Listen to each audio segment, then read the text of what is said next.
Hello, Movie Crusaders, and welcome to our latest episode. My name is Sean Wasserkrug, and today I'm going to be reviewing the latest David Fincher film, The Killer.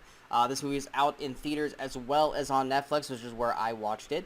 The general plot of The Killer is, after a fatal near miss, an assassin battles his employers and himself on an international manhunt he insists isn't personal.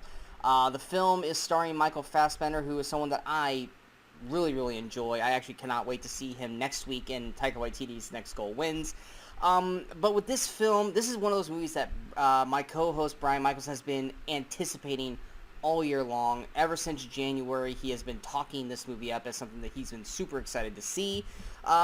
We got the first trailer about a month or so back, and I will say this, visually, everything looked great on it, but the story really didn't sell itself to me, so I went in with middling expectations because A, we got Fassbender, B, it's David Fincher, but the trailers didn't really do much for me.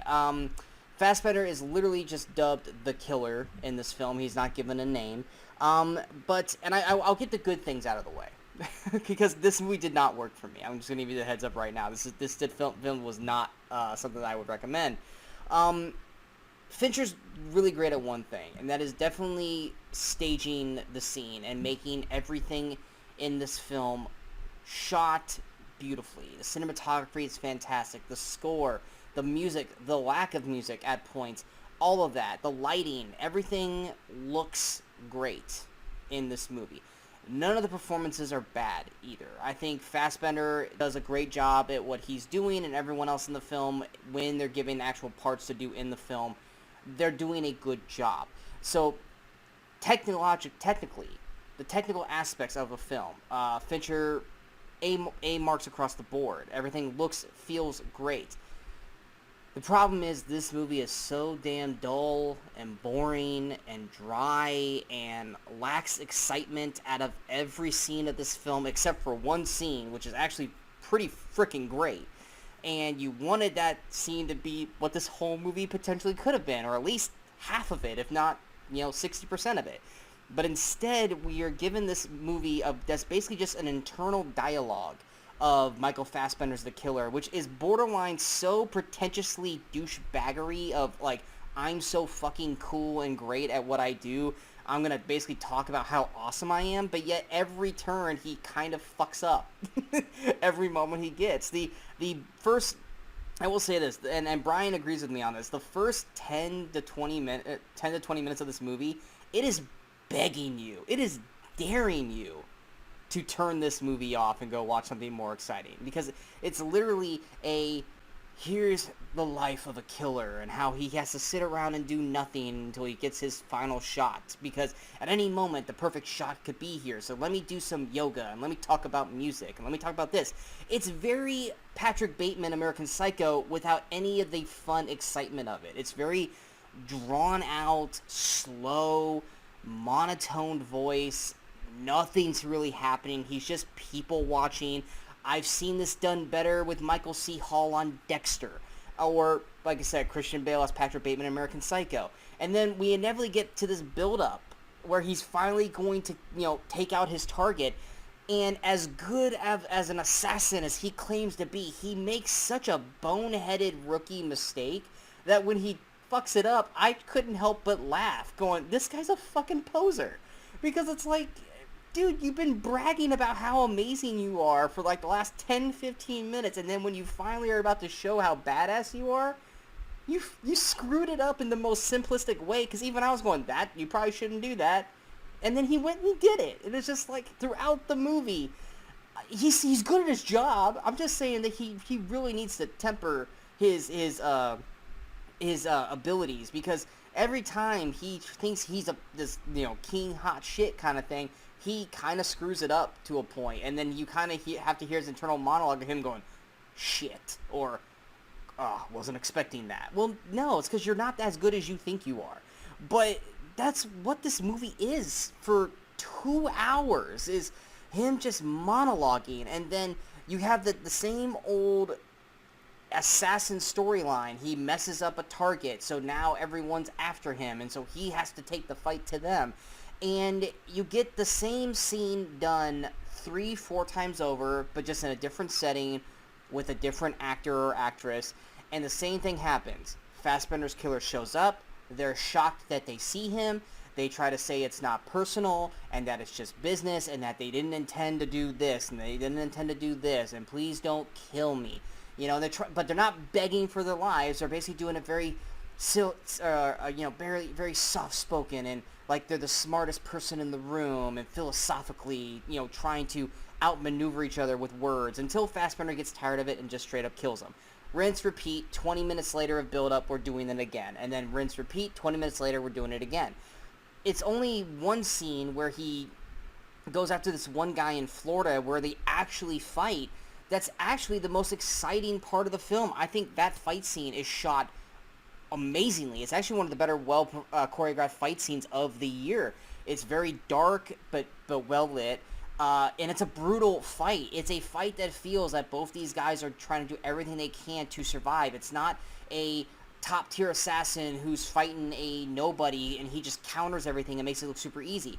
Fassbender's killer, like I said, he's not as good as he thinks he is getting his ass kicked through most of this fight. And it's a really well-shot fight because this guy could kill him, but we know he's not because then the movie's over. But it's a really well choreographed and shot fight, and as I was watching this, I go, why wasn't this the movie we were getting through most of this? You could have had this monotone-ass story that we were getting, but throw some damn action sequences into this to at least liven it up, to go, well, yeah, but at least it was, had some fun action sequences. After this one scene, that's it. Then we're just back to the same old, I'm gonna go and meet this person. They're going to try to see if they can sweet-talk Fassbender. He ain't going to listen, and he kills him, and then rinse, repeat, and then the movie just ends. And by the end of it, I was very hard-pressed, like I said, because I stayed at home and watched it on Netflix. I was fighting every urge to, A, not fall asleep, and B, not get on a laptop or a cell phone to do something else, because this movie was losing me, especially after the first 15 to 20 minutes. It wasn't until that one fight scene, I think, which is about an hour or so plus into the film, that it actually finally grabbed my attention again. But I mean, as I was sitting there watching it the whole time, trying not to just pass out of boredom. But once again, technically, it looks great, it sounded great, the performances were fine throughout. It's the story and the lack of basically anything fun or exciting in this movie that really just makes you want to, A, enjoy it, B, rewatch it, and C, have anyone that has not seen it tell them, hey, you need to really check this out. Fincher's better than this. His stories are better than this. Like I said, nothing against the cast. I think Fassbender does the job well. He follows the assignment. It's literally a writing and script thing. Now, I think this might have been based on the book, and if the book's this, slow, drawn out, then hey, books don't always have to follow the movie, guys. You can add some extra elements to make it a little more exciting. But at the end of the day, The Killer was just a slog of a movie. It basically reminded me of a more boring version of, but 2 hours less, of The Irishman, which is very hard for me to say because The Irishman is boring as shit as well, but incredibly well acted. And at the end of the day, I can't recommend this to anyone. I mean, if you're a Fincher fan, go watch Seven again, because that's the movie I think everyone wanted out of this, was some kind of Assassin's version of like that to a point. But instead, we just get this monologuing Fassbender through probably an hour and 50 minutes of this film, and then he has actual dialogue for maybe 10 to 12 minutes of this movie. He really doesn't have to do much in this film except for just look and sell, which that is a lot of acting. I'm not going to say that that's not. Fassbender acts his ass off in these scenes. It's just he doesn't have to really do a lot vocally through this movie. Yeah, for me, The Killer did not work for me. Like I said, because of the technical side of it, I'm still going to give it a 61%. Because visually, sound quality, shot, everything like that, it looks great. It literally was just the story, which is to me a very important part, and just the fun enjoyment factor that really drops this thing down. If it just was a little more fun and a little more enjoyable, this thing could have shot up at easily 20 more points for me. But at the end of the day, it's getting a 61, and to me, that was generous. So, yeah, sorry. I wish I could have been a little more excited for this. I think Brian liked it a little bit more, but even he was disappointed in this, and he was really, really excited for this film. But I hope you guys enjoyed this review. If you guys did, go and hit that like, share, and subscribe button to the channel so you guys stay up to date with all the latest videos pop up on the Movie Crusaders. And of course, we have to follow us on all the social media outlets you see below. Out right now, I've got my review for the Marvels out. Take it what you will, because people are either loving it or hating it, and they are coming out of the woodwork to attack anyone who liked it or loved it. So watch it, see what you think. Do you like it? Do you disagree? Let me know in the comments. Did you like The Killer? Let me know. Did you guys actually find this even remotely exciting, as I didn't, except for that one scene in the film?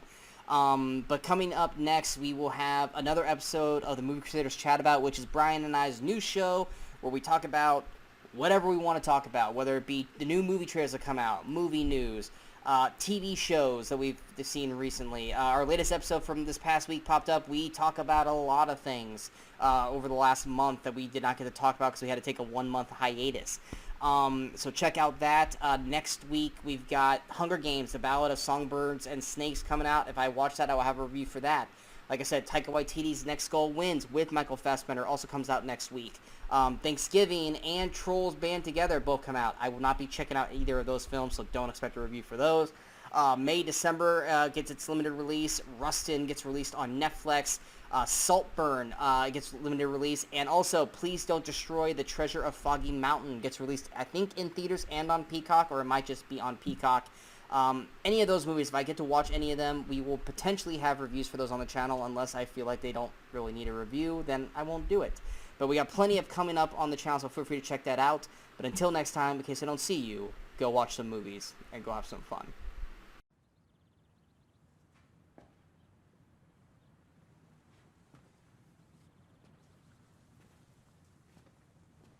You're still here. It's over. Go home.